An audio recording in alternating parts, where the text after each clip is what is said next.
Assalamualaikum warahmatullahi wabarakatuh. Salam sejahtera buat kita semua.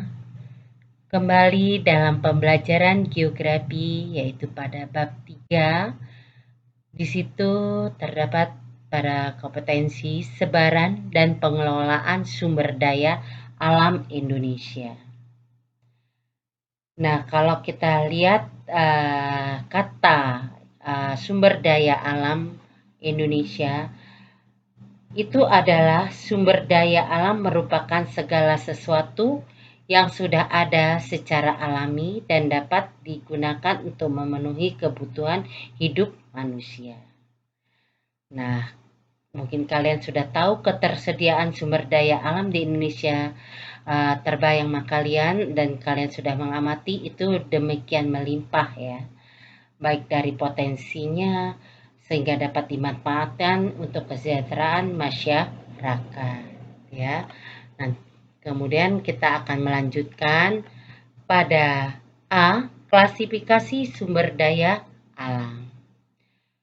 Semua potensi alam, baik benda mati maupun makhluk hidup yang bermanfaat bagi manusia untuk memenuhi kebutuhannya disebut sumber daya alam. Nah, sumber daya alam dapat diklasifikasikan berdasarkan sifat, jenis, dan potensinya. Sumber daya alam dibedakan menjadi 1. Sumber daya alam berdasarkan sifat kelestariannya. 2. Sumber daya alam berdasarkan jenisnya. 3. Sumber daya alam berdasarkan potensinya. Nah, yang sumber daya alam yang berdasarkan sifat kelestariannya, nah ini kita lihat ada gambar, yaitu gambar pohon dan kayu. Nah, pohon dan kayu ini merupakan adalah sumber daya alam yang dapat diperbaharui.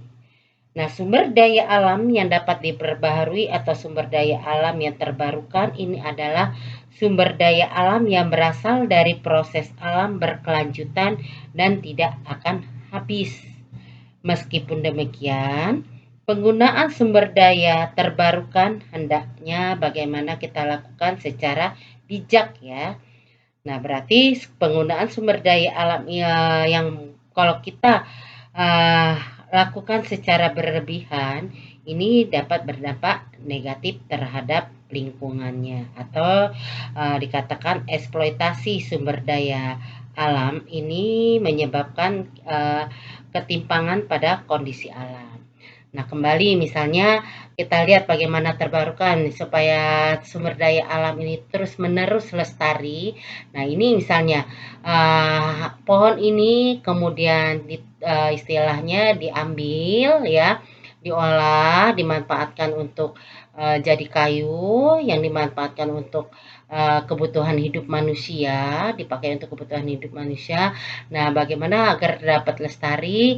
Berarti kita akan mengadakan pembaruannya kembali untuk menanam kembali pohon tersebut agar dia tetap lestari. Kemudian di sini ada sumber daya alam yang tidak dapat diperbaharui. Nah, sumber daya alam yang tidak dapat diperbaharui atau tidak terbarukan itu adalah sumber daya alam yang persediaannya terbatas atau lama-kelamaan sumber daya alam ini akan habis. Nah, contohnya di sini adalah batu bara. Nah, sumber daya ini kan terbentuk dari fosil hewan dan tumbuhan yang telah mati jutaan tahun ya. Nah, proses tersebut berarti dia membutuhkan waktu yang sangat lama. Jadi sehingga kita sulit untuk membuktikan keberadaannya. Sehingga permasalahan tersebut dapat diatasi dengan penghematan ya dalam penggunaan sumber daya alam terbarukan ya. Nah, ini ya contoh pada batu bara ya pada gambar tersebut ya. Nah, itu selain batu bara, apalagi? Iya, minyak bumi dan gas bumi, ya. Nah, di sini ada sumber daya alam berdasarkan jenisnya. Apa sumber daya alam berdasarkan jenisnya? Nah, ini ada kita lihat pada gambar. Ini adalah tanah, ya. Berarti ini adalah sumber daya yang sifatnya atau tidak bernyawa, ya, sumber daya alam yang tidak bernyawa, atau dikatakan sumber daya alam abiotik, ya, atau dikatakan sumber daya non hayati.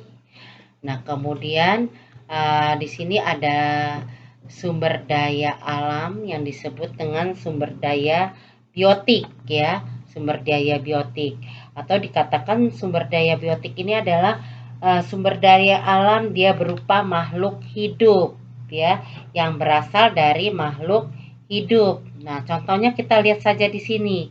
Nah, ini ada tumbuhan, ya, tumbuhan, kemudian juga ada hewan, ya, hewan dan atau mikroba. Nah, beberapa di sini, ya, kita lihat dari hewan dalam penggunaannya, ya, dalam penggunaannya pada sumber daya biotik ini adalah bagaimana sumber ini dapat dimanfaatkan. Kemudian kita kembali, kita lihat nanti di sini juga sumber daya abiotik tadi, atau dikatakan sumber daya yang kata ibu tadi tidak bernyawa, atau dikatakan sumber daya alam berupa benda mati. Nah, sumber daya ini tersebut melimpah, ya, di alam. Jadi keberadaannya sumber daya biotik merupakan sumber daya yang berada di lingkungan sekitar kita keberadaannya. Nah, ini tadi tanah ini sangat berguna bagi kelangsungan hidup manusia. Jadi kita bagaimana hendaknya senantiasa dalam penggunaannya, yaitu untuk berhati-hati atau senantiasa hemat. Ini apa? Sikap kita untuk mengantisipasi, ya, terjadinya kelangkaan sumber daya abiotik, ya. Selain tanah, apalagi sumber daya non hayati atau abiotik? Ya, bisa dikatakan juga seperti bahan tambang, ya, udara dan batuan.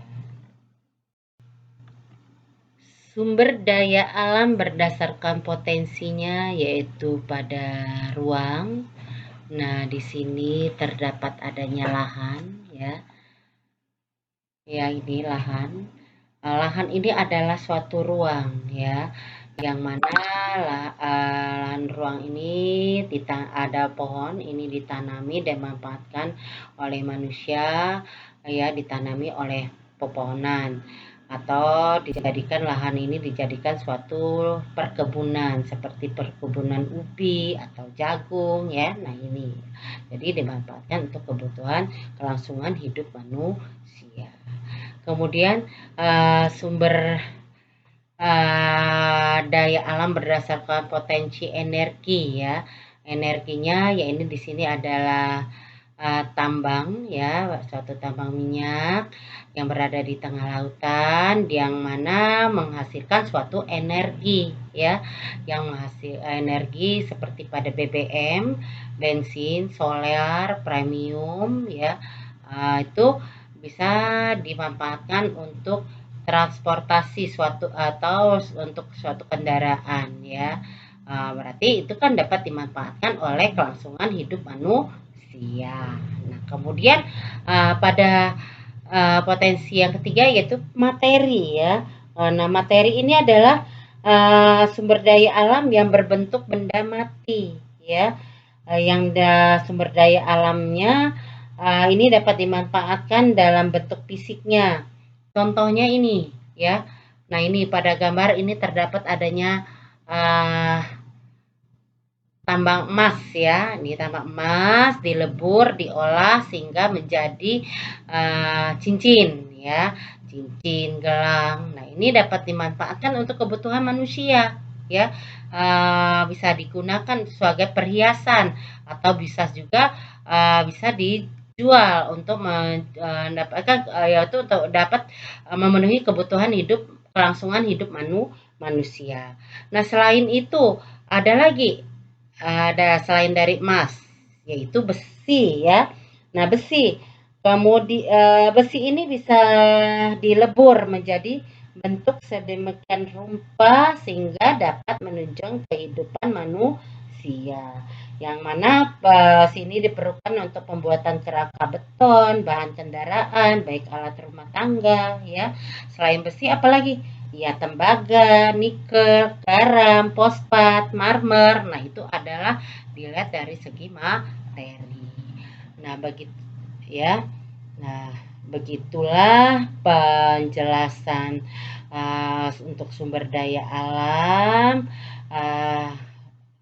Semoga yang pembahasan yang Ibu berikan dapat bermanfaat bagi kalian semua. Nanti kita adakan lagi Ibu lanjutkan pada pertemuan berikutnya ya. Nah, Ibu akhiri, wassalamualaikum warahmatullahi wabarakatuh.